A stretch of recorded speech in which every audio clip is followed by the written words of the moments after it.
여러분, 암보다 더 무서운 건 치료가 끝났다고 안심한 뒤에도 조용히 돌아오는 두 번째 암입니다. 항암, 수술, 방사선까지 끝내고, 이제 끝났다 싶을 때, 몇 달 혹은 몇 년 후 다시 병원 문을 두드리는 분들을 저는 적지 않게 봅니다. 검사를 하면 결과는 너무도 냉정합니다. 재발이거나 다른 장기로 번진 전이. 왜 이런 일이 생길까요? 왜 같은 치료를 받았는데 누구는 10년을 거뜬히 넘기고 누구는 몇 해를 넘지 못하는 걸까요? 아주 복잡한 의학적 요인이 얽혀 있지만 제가 현장에서 뼈저리게 확인한 공통분모가 하나 있습니다. 바로 매일 먹는 음식입니다. 더 놀라운 건 그 음식들이 우리가 평생 건강식이라고 믿어온 것들, 편하고 익숙해서 무심코 챙겨 먹던 것들이라는 사실입니다. 오늘 영상을 끝까지 보시면 암 환자들이 실제로 끊어 효과를 보았던 위험한 음식 5가지와 3개월 만에 식탁을 바꿔 몸의 환경을 바꾸는 황금 식단까지 그대로 따라 할 수 있는 수준으로 안내해 드리겠습니다. 오늘 이 시간만큼은 여러분의 식탁이 여러분의 운명을 바꿀 수 있다는 마음으로 집중해 주세요. 안녕하세요. 저는 대학병원에서 50대에서 80대 환자분들을 주로 진료하는 암병원 전문의입니다. 수술도 중요하고 항암제도 필수일 때가 많습니다. 그런데 같은 병기, 같은 치료를 하고도 이후의 길이 갈리는 장면을 저는 수도 없이 봤습니다. 시간이 지날수록 차이를 만든 건 돈이 많이 드는 보조제가 아니었습니다. 매일 반복되는 식사, 물 한 잔, 간식 하나, 조리법 하나가 만든 아주 작은 차이가 어느 날 거대한 격차가 되어 있었습니다. 선생님, 저는 치료가 끝난 뒤부터는 아무거나 먹지 않으려고요. 저는 그냥 예전처럼 먹는데요. 몸무게만 안 늘면 괜찮은 거 아닌가요? 병실에서, 외래에서, 가족 식탁에서 너무도 자주 듣는 말들입니다. 그 말들을 들을 때마다 저는 조심스럽지만 단호하게 말씀드립니다. 지금부터의 선택이 다시 길을 나눕니다. 식탁이 치료의 연장입니다. 본론으로 들어가기 전에 한 가지 질문을 드릴게요. 오늘 아침 무엇으로 시작하셨나요? 흰쌀밥에 짭짤한 찌개 국물 한 숟가락, 햄이나 소시지가 들어간 빵, 달콤한 라떼 한 잔, 과일을 듬뿍 깔아 만든 주스 한 컵, 익숙하죠. 그런데 이 조합은 암세포가 가장 좋아하는 조건을 동시에 만들어줍니다. 혈당을 급히 올려 연료를 공급하고, 염증을 도와 혈관벽을 헐겁게 만들고, 필요 이상으로 성장 신호를 자극해 세포 분열을 독촉합니다. 반대로 같은 아침이라도 현미귀리죽에 두부반모, 데친 브로콜리, 무가당 그릭 요거트에 베리 한 줌, 따뜻한 물 한 잔으로 시작하면 하루의 기초 대사가 달라집니다. 오늘은 이 달라지는 하루를 만들기 위해 반드시 멈춰야 할 5가지와 대신 무엇으로 채울지까지 한 호흡으로 정리해 드릴 겁니다. 시작하기 전에 제 진료실 이야기를 하나 들려드릴게요. 70대 초반의 한 어르신이 계셨습니다. 수술과 항암을 잘 마치고 1년 뒤 경과가 아주 좋았죠. 그런데 그 다음 해 검사에서 다시 그림자가 보였습니다. 선생님, 저는 치료 끝나고 더 잘 챙겨 먹으려고 우유도 늘리고 과일 주스도 매일 마셨어요. 아침 대신 주스로 영양을 보충하면 좋다고 해서요. 정말 선한 의도였습니다. 문제는 좋은 재료와 좋은 방식이 꼭 같은 말이 아니라는 점이죠. 액체로 빨리 흡수되는 당분, 필요 이상으로 자극되는 성장신호, 편리하지만 염증을 키우는 포장 조리 습관이 조용히 쌓여 있었습니다. 다행히 식단과 조리법을 바꾸고 생활 루틴을 다시 세운 뒤 수치가 안정되었고 몇 해째 좋은 경과를 이어가고 계십니다. 이분의 변화는 특별한 비법이 아니라 잘못 배운 상식을 내려놓고 매일의 한 끼를 재구성한 결과였습니다. 이제 차근차근 정리해 보겠습니다. 우리는 왜 어떤 음식들을 지금 당장 끊어야 할까요? 암세포는 정상세포와 다르게 무한히 잘 자라려면 3가지가 필요합니다. 첫째, 넘치는 연료 특히 빠르게 들어오는 당. 둘째, 성장신호 각종 호르몬 성장인자. 셋째, 쉽게 퍼질 수 있는 환경 만성 염증과 약한 장벽. 우리가 매일 먹는 것들이 이 3가지 중 하나라도 제공하면 암세포에게는 초대장이 됩니다. 그러니 초대장을 찢어버리는 게 식단요법의 핵심입니다. 암 환자들이 정말 끊어보고 알았다 고하는 5가지 그리고 바로 적용할 수 있는 대체 전략까지 이야기해 보겠습니다. 듣다가 나 매일 먹는데 싶은 게 나오면 메모에 두었다가 오늘 저녁 장바구니부터 바꿔보세요. 첫째, 가공육입니다. 햄, 소시지, 베이컨, 햄버거 패티, 어묵과 맛살, 육류 통조림처럼 공장에서 가공해 장기간 보존하도록 만든 고기들. 이들은 대개 짠맛, 기름맛, 훈연향으로 입맛을 당기게 하지만 보존과 색을 위해 쓰이는 특정 첨가물들이 위에서 다른 물질로 바뀌며 문제가 됩니다. 한 번쯤이야. 가싸이면 일주일에 3번. 어느새 매일 아침 샌드위치 속 기본 재료가 됩니다. 끊어보면 처음엔 허전합니다. 그러나 대체할 수 있는 단백질은 생각보다 많습니다. 정육점에서 신선한 생고기를 사서 소금 설탕 없이 허브와 후추로만 간에 굽는 것, 계란을 삶아 두고 필요할 때 한 알씩 꺼내는 것, 두부를 껍질째 구워 겉은 바삭, 속은 촉촉하게 만들어 반찬으로 두는 것, 참치, 연어, 통조림도 염분 낮은 제품을 고르고 기름은 버린 뒤 채소와 무쳐 먹는 식으로요. 아이들은 햄을 좋아하는데요. 아이의 혀도 고정된 게 아닙니다.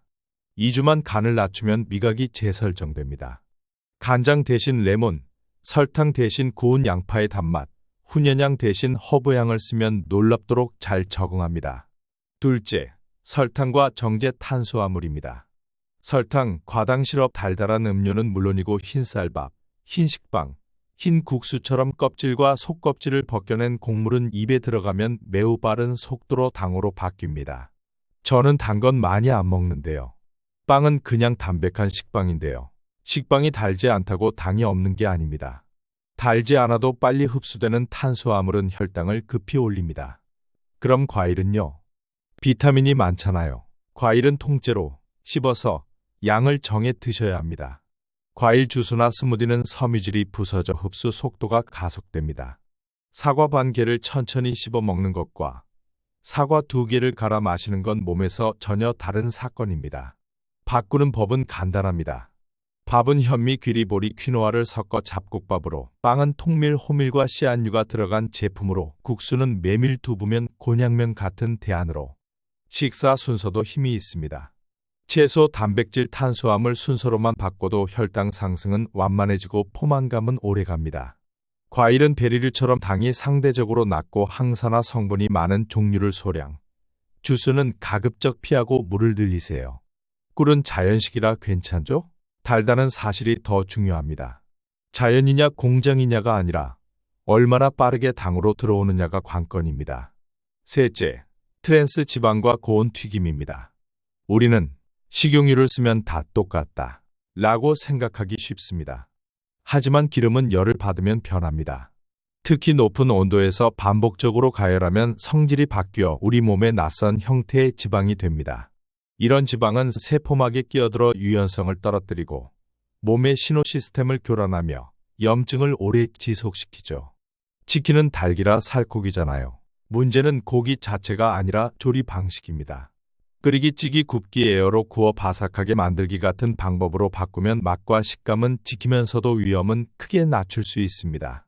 프라이팬에 기름을 붓고 연기가 나기 시작하면 이미 늦었습니다. 연기가 보이기 전 온도에서 짧게 한 번 쓴 기름은 과감히 버리고 양을 아끼되 질을 고르세요. 올리브유를 다 튀김에 쓰는 건 권하지 않지만 낮은 온도 짧은 시간의 볶음에는 충분히 좋습니다. 실제로 집에서는 에어프라이어가 좋은 친구가 됩니다. 바삭함이 필요하면 얇은 빵가루 대신 귀리 가루를 살짝 묻혀 에어로 익히면 속은 촉촉, 겉은 바삭해집니다. 감자는 기름에 푹 담그지 말고 오븐이나 에어로 혹은 찐 뒤 팬에 살짝 구워 향만 입히세요. 그럼 외식은요? 메뉴판에서 튀김 대신 구이찜을 고르시고 식당에선 소스를 따로 달라고 하세요. 작은 선택이 누적되면 큰 차이가 됩니다. 넷째, 우유와 당이 들어간 유제품입니다. 많은 분들이 칼슘과 단백질을 생각하며 우유 요거트를 건강식으로 확신합니다. 그러나 몸의 성장 신호가 이미 충분한 성인에게, 특히 치료 직후 회복기에 특정 유제품을 과도하게 의존하는 건 바람직하지 않습니다. 무가당 발효 유제품을 소량으로 식사 전체 맥락 안에서 균형 있게 넣는 건 선택지가 될 수 있지만 달콤한 요거트, 시럽이 들어간 라떼, 크림치즈 듬뿍 바른 빵은 일상적으로 피하세요. 그럼 칼슘은 어디서 얻죠? 두부, 푸른 잎채소, 멸치뼈째 먹는 생선, 참깨, 아몬드에도 충분히 있습니다.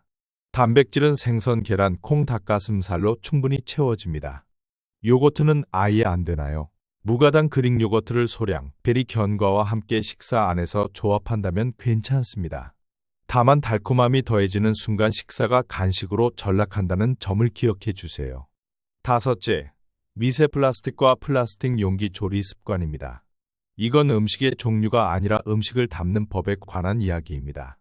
뜨거운 국물을 플라스틱 그릇에 오래 담아두거나 전자레인지에 포장 그대로 데우거나 삼각형 티백으로 뜨거운 차를 우리거나 차에 오래 방치한 생수병을 마시는 습관은 몸에 불필요한 잡음을 넣습니다. 설마 이것까지 신경 써야 하나요? 네, 어렵지 않습니다.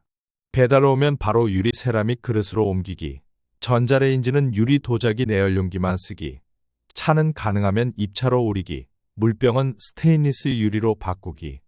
한번 바꾸면 다시 편해집니다. 번거로움은 일주일이면 사라지고 습관은 남습니다. 여기까지 들으셨다면 아마 마음 한편이 무거우실 겁니다. 그럼 뭘 먹고 살라는 거지? 네, 바로 그 지점에서 많은 분들이 포기합니다. 그래서 저는 항상 끊어야 할 것, 만말하지 않습니다. 어떻게 채울 것인지 늘 같은 비중으로 말씀드립니다. 암세포가 좋아하는 환경을 꺼버리는 동시에 정상세포의 회복과 면역의 균형을 돕는 식탁은 어렵지 않습니다. 이제 채우는 법을 구체적으로 드릴게요. 종이에 적어서 냉장고에 붙이셔도 좋습니다. 아침은 속을 달래고 하루를 매끈하게 출발시키는 시간입니다. 현미기리죽한 공기에 부드럽게 으깬 두부 반모를 섞고 김가루 참깨를 살짝 뿌려보세요. 단백질과 복합 탄수화물이 가볍게 들어오면서도 포만감이 오래갑니다. 여기에 데친 브로콜리 몇 송이, 혹은 오이, 방울토마토 같은 생채소를 곁들이세요. 꾸준히 드실 수 있다면 무가당 그릭 요거트 반 컵에 블루베리 한 줌, 다진 호두 한 스푼을 올려 사이드, 로, 커피는 가능하면 블랙으로, 속이 민감하다면 식사 후에 마시고 우유 시럽을 습관적으로 넣는 건 오늘부터 끊어봅시다. 물 한 잔은 상온으로 천천히. 점심은 기운을 올리고 떨어뜨리지 않는 구성이 중요합니다. 현미, 보리, 퀴노아를 섞은 잡곡밥 반 공기, 구운 고등어 또는 연어 한 토막, 시금치나물, 미역오이 무침 같은 초록 반찬 2가지, 김치는 소량으로. 외식이라면 국물 적고 채소 많은 메뉴를 고르세요. 비빔밥을 선택할 때는 흰쌀 대신 잡곡이 있는지 물어보고 고기는 기름기 적은 부위를 구이로, 소스는 반만. 면이 당긴다면 메밀국수로, 국물은 다 마시지 말고 건더기 위주로. 나는 햄버거가 너무 먹고 싶은데요? 솔직함은 힘입니다. 그렇다면 번을 한쪽 빼고 감자튀김은 샐러드로 바꾸고 탄산 대신 탄산수. 그게 무슨 맛이냐? 고요. 오늘 한 끼가 내일의 나를 만든다고 생각해 보세요. 한번 이렇게 먹으면 다음에는 덜 땡깁니다.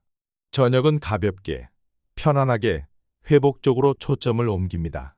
렌틸콩을 삶아 체에 받쳐 물기를 빼고 올리브유 아주 소량을 둘러 달군 팬에 마늘, 양파를 볶다가 렌틸과 브로콜리, 파프리카를 넣고 소금 대신 허브, 레몬을 더해 볶아 봅니다. 두부는 물기를 빼고 굵은 소금 한 꼬지, 부추, 파프리카 파우더를 살짝 묻혀 팬에 구우면 훌륭한 메인 반찬이 됩니다. 샐러드를 곁들일 때 시판 드레싱 대신 올리브유 한 숟가락과 레몬즙, 간 마늘 한 꼬집으로 드레싱을 직접 만들면 불필요한 설탕과 첨가물을 피할 수 있습니다. 늦은 밤 출출함이 오면 따뜻한 허브티나 미지근한 물을 먼저. 그래도 배가 고프면 삶은 달걀 한 알 또는 아몬드 8에서 10알 정도로 끝내세요. 오늘 배부름을 내일의 피곤함과 바꾸지 마세요. 여기까지는 무엇을 먹을지였습니다. 이제 어떻게 먹을지를 이야기할 차례입니다. 첫째, 속도를 늦추세요. 한 숟가락마다 젓가락을 놓고 20회 이상 씹습니다. 소화는 입에서 시작됩니다. 빨리 먹는 습관은 배가 고프지 않아도 더 먹게 만듭니다. 둘째, 순서를 바꾸세요. 채소, 단백질, 탄수화물. 이 단순한 순서만으로도 식후 졸림, 속쓰림, 폭식을 눈에 띄게 줄일 수 있습니다. 셋째, 간을 낮추세요. 간은 혀의 습관입니다. 2주면 달라지고 4주면 새로운 기준이 생깁니다. 넷째, 물을 늘리세요. 갈증을 배고픔으로 오해하는 경우가 많습니다. 식사 사이사이에 상온물을 나눠 마시고 식사 중에는 과한 수분 섭취를 피하세요. 다섯째, 식후 10분만 걸으세요. 혈당도 기분도 소화도 수면도 달라집니다. 복잡한 운동 루틴이 아니라 식후 10분 하나면 충분히 시작할 수 있습니다. 선생님, 그래도 궁금합니다. 고기는 아예 끊어야 하나요? 아닙니다. 전부 아니면 전무가 답은 아닙니다. 양과 빈도 그리고 조리 방식이 더 중요합니다. 일주일 2에서 3회 기름기 적은 부위를 굽거나 찌고 탄 자국이 생기지 않게 조리하세요. 술은요? 사회생활이 있는데요. 정직하게 말씀드리면 금주가 최선입니다. 현실적으로 어렵다면 빈도를 줄이고 양을 줄이고 단 음료와 섞지 마세요. 보조제는요. 특정 상황에서 도움이 되는 보조제가 있지만 기초는 음식입니다. 보조제가 식사를 대체하지 않습니다. 해외에서 유명한 식단은요. 무엇이든 나에게 맞아야 하고 장기 지속이 되어야 합니다. 일주일 불꽃처럼 타오르다 꺼지는 식단보다 10년을 갈 수 있는 습관이 이깁니다. 이제 30일 체크리스트를 드릴게요. 달력에 체크하며 함께 걸어가 봅시다. 1주차 끊기에 집중합니다. 가공육 지이하로, 단 음료 지이하로, 플라스틱 용기 전자레인지 금지. 외식 시 튀김 대신 구이찜, 소스는 반만. 2주차 바꾸기에 집중합니다. 흰쌀 잡곡, 흰빵 통밀 호밀, 달달한 요거트 무가당 그릭 요거트 소량, 주스물 입차. 3주차 채우기에 집중합니다. 하루 2접시 채소 1접시는 잎채소 1접시는 색깔채소. 생선주 2에서 3회, 콩, 두부, 렌틸을 기본 단백질로. 4주차 루틴에 집중합니다. 식후 10분 걷기, 수면 7시간, 물 6에서 8잔, 주 3회 20분 가벼운 근력운동. 체크가 비어있더라도 괜찮습니다. 빈칸은 실패가 아니라 다음 칸을 채우라는 신호입니다. 빈칸을 보며 스스로를 탓하지 말고 내일은 2칸을 채우자 고 다짐하세요. 이쯤에서 어떤 분들은 이렇게 묻습니다. 선생님, 저는 이미 많이 늦은 것 같아요. 지금 시작해도 의미가 있을까요? 있습니다. 저는 70대, 80대에도 습관을 바꾸고 수치가 안정되는 분들을 매주 봅니다. 나이는 숫자입니다. 몸은 새로운 신호에 반응합니다. 집안이 다 바빠요. 누가 이렇게 다 챙겨요? 혼자 다 하려 하지 마세요. 식탁은 공동 작품입니다. 가족 회의를 열어 한 가지만 합의하세요. 예를 들어, 가공육은 집에 들이지 않는다. 혹은 식후 10분은 같이 걷는다. 단 한 가지 규칙만 공유해도 실천은 쉬워집니다. 맛이 걱정돼요. 맛은 기술입니다. 간을 낮추고 향을 올리고 식감을 살리면 충분히 맛있습니다. 마늘, 양파, 허브, 레몬, 후추, 발사믹, 식초 같은 기본 향신료만으로 식탁이 달라집니다. 오늘 이야기의 핵심을 정리해 보겠습니다. 암에 좋지 않은 음식은 단지 나쁜 음식이 아니라 암세포의 3가지 요구 연료, 성장신호, 염증 환경을 충족시키는 것들입니다. 가공육, 설탕, 정제, 탄수화물, 고온 튀김과 트랜스 지방, 당이 들어간 유제품, 달콤한 커피 습관, 플라스틱 용기 조리. 이 5가지만 멈춰도 몸 안의 배경소음이 눈에 띄게 줄어듭니다. 대신 무엇으로 채울까요? 잡곡, 채소, 콩, 두부, 생선, 달지 않은 발효식품, 견과, 물과 입차. 조리법은 찌고, 삶고, 굽고, 에어로. 순서는 채소, 단백질, 탄수화물. 속도는 천천히. 식후 10분 걷기. 잠은 7시간. 이제 실제로 따라하기 쉬운 하루 시나리오를 드릴게요. 아침 7시 상온 물 한 잔으로 시작합니다. 현미기리죽을 데우고 두부 반모를 손으로 으깨 넣어 한 번 더 끓입니다. 그릇에 담고 김가루 참깨를 올립니다. 브로콜리를 1분만 데쳐 꿀꺽 씹어 삼킬 수 있을 정도로만 부드럽게 만들어 곁들입니다. 블랙커피는 식사 후 반 컵. 10분 걷습니다. 오전 간식이 당길 때는 따뜻한 잎차 한 잔을 먼저. 그래도 배가 고프면 아몬드 8알. 점심 12시 반. 잡곡밥 반 공기, 구운 고등어 한 토막, 소금은 최소. 시금치 나물과 미역오이 무침, 김치 작은 접시. 외식이라면 그날의 당 대신 구이 정식을 고르고 반찬으로 채소가 많은지 확인하세요. 식사 순서 기억하세요. 10분 걷습니다. 오후 4시 입이 심심하면 사과 반 개를 통째로 씹어 드세요. 주스는 네노. 저녁 6시 반. 렌틸콩, 브로콜리, 파프리카를 올리브유 약간과 허브로 볶은 따뜻한 샐러드, 구운 두부 반모, 미역국 국물은 반만. 8시 이후엔 물만. 10시에 잠자리에 들면 내일의 점심 메뉴를 30초만 떠올립니다. 준비된 마음이 준비된 식탁을 부릅니다. 선생님, 저는 요리를 잘 못해요. 그래서 더 단순하게 가도 됩니다. 주간 루틴을 이렇게 잡아보세요. 월수 금은 생선의 날, 화목은 두부콩의 날, 주말은 채소 버섯 듬뿍 넣은 전골의 날. 장 볼 때 이 주제를 중심으로 담으세요. 냉동실에는 생선 손질팩을 소분해 두고 찌개용 채소 믹스도 손질에 봉지째 넣어두면 10분 만에 한 끼가 나옵니다. 간은 처음부터 세게 하지 말고 식탁에서 각자 레몬 후추로 마무리하세요. 남편, 아내가 간이 세야 먹어요. 처음부터 가족 모두의 입맛을 바꾸려 하지 말고 본인의 그릇부터 시작하세요. 옆 사람의 변화는 당신의 변화를 보고 따라옵니다. 식단은 삶의 일부입니다. 그래서 완벽을 요구하면 무너집니다. 오늘은 70점을 목표로 하세요. 내일은 72점이면 성공입니다. 실수한 날은 스스로를 책망하지 말고 그 실수를 귀중한 데이터로 바라보세요. 왜 그 시간에 왜 그 음식을 찾았을까? 배고픔이었을까요? 피곤함이었을까요? 스트레스였을까요? 원인을 알면 대안이 보입니다. 피곤해서였다면 일찍 자는 선택이, 스트레스였다면 따뜻한 샤워 허브티가, 외로움이었다면 산책 전화 한 통이, 배고픔이었다면 삶은 달걀과 물 한 잔이 각각의 해답이 됩니다. 식단은 의지의 싸움이 아니라 환경의 설계입니다. 나쁜 선택을 어렵게, 좋은 선택을 쉽게 디자인해 보세요. 가공 스낵이 보이지 않게 치워지고 견과가 손 닿는 곳에 있다면 손이 가는 길도 달라집니다.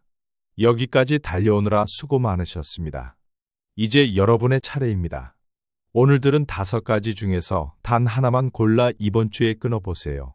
가공육을 아예 들이지 않기, 달달한 음료를 물과 입차로 바꾸기, 전자레인지에 플라스틱 넣지 않기, 흰쌀을 잡곡으로 바꾸기, 식후 10분 걷기. 하나만요. 그 하나가 성공하면 다음 주에 하나를 더 얹으세요. 3달 뒤, 여러분의 식탁은 전혀 다른 풍경이 되어 있을 겁니다. 수치가 먼저 좋아질 수도 있고, 컨디션이 먼저 좋아질 수도 있습니다. 어느 쪽이든 방향은 같습니다. 몸은 당신 편입니다. 마지막으로 스스로에게 한 문장 약속을 남겨보겠습니다. 댓글에 이렇게 적어주세요. 저는 오늘부터 암에 좋지 않은 음식을 끊고 내 식탁을 새로 짭니다. 그 한 줄이 오늘의 결심을 내일의 습관으로 이어줍니다. 이 영상이 도움이 되셨다면 구독과 좋아요, 알림 설정으로 다음 이야기를 함께 해주세요.